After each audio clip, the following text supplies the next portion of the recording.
اللهم إنك عفو تحب العفو فاعف عنا.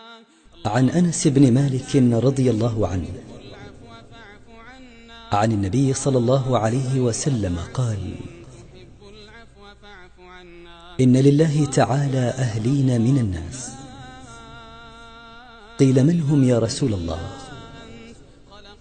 قال: أهل القرآن، هم أهل الله وخاصته.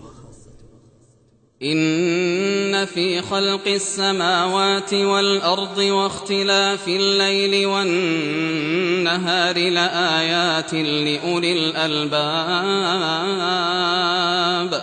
الذين يذكرون الله قياما وقعودا وعلى جنوبهم ويتفكرون في خلق السماوات والأرض ربنا ما خلقت هذا باطلا سبحانك فقنا عذاب النار. ربنا إنك من تدخل النار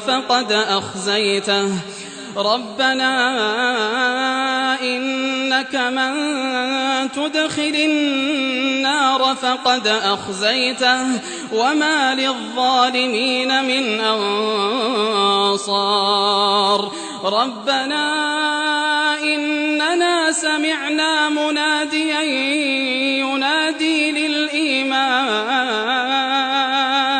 ينادي للإيمان أن آمنوا بربكم فآمنا. ربنا فاغفر لنا ذنوبنا وكفر عنا سيئاتنا وتوفنا مع الأبرار. ربنا وآتنا ما وعدتنا على رسلك ولا تخزنا يوم القيامة إنك لا تخلف الميعاد. فاستجاب لهم ربهم أني لا أضيع عمل عامل منكم من ذكر أو أنثى بعضكم من بعض. فالذين هاجروا وأخرجوا من ديارهم وأوذوا في سبيلي وقاتلوا وقتلوا لأكفرن عنهم سيئاتهم ولأدخلنهم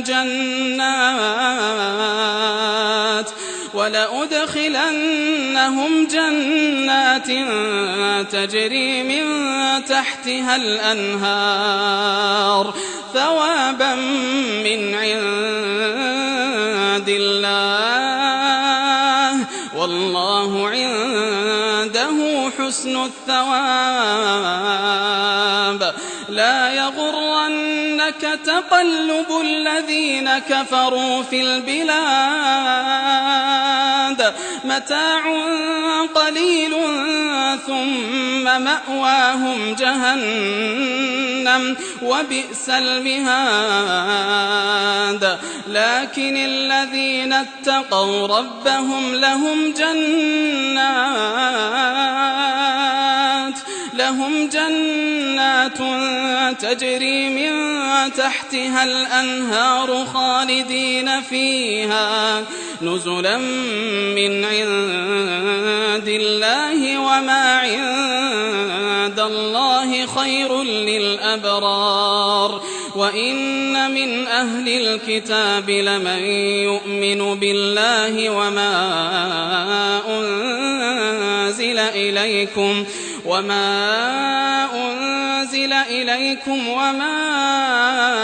أنزل إليهم خاشعين لله لا يشترون بآيات الله ثمنا قليلا أولئك لهم أجرهم عند ربهم إن إن الله سريع الحساب. يا أيها